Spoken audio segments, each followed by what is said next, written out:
And you recently collaborated with the Washington Post on an op-ed where you actually have these handwritten letters from men and women, it looked like predominantly from Philadelphia, about what they wanted the opposite sex to know about their experience. Can you summarize what you found in this exercise, or perhaps what was most surprising to you among the letters you received? Yeah, we ran a series of 7 different focus groups among gender segregated among men and women under the age of 34. And at the end of conversations that touched on politics and voting, on dating, marriage, infidelity, pornography, we asked each participant to fill out a postcard that we work with the Washington Post on. And the question was, yeah, what do you wish men understood about women? And for the women, we said, what do you wish women understood about men? And the responses were really illuminating, somewhat sad for some of them. We had just feelings of wanting to be understood, that the women would say, I wish men understood that they never have to worry about walking alone down a dark street, that we always have to be on our guard, that we are never 100% safe, that we're always working so hard to get where we are, and we have so many obstacles. And the men were saying, remarkably similar things, that they wish that the young women understood how difficult they had it, that sort of pressures of succeeding and being a provider were harder than ever.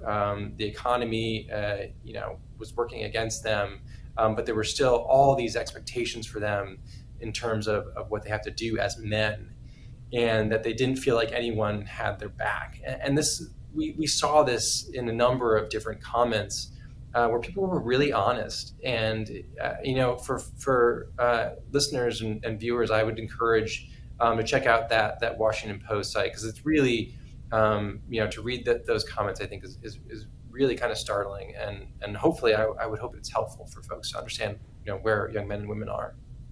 It was interesting because across all the postcards, it felt like both sides were feeling like they are not being heard by the other side.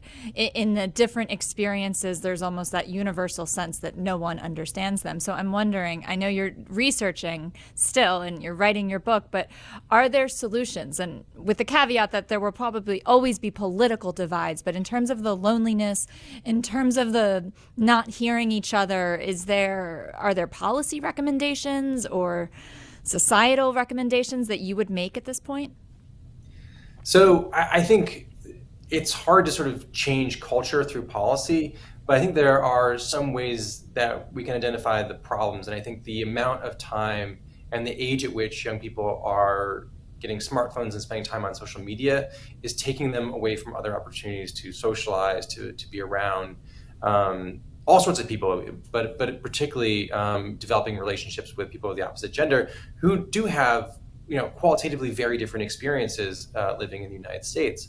And so if we could encourage greater civic involvement, community activities where young people can come together in sort of the same geographic space, spend less time online, where again you have social media can create a lot of divisions. So I think that would be my first recommendation, is sort of limit how early people are on social media and encourage more in-person interactions.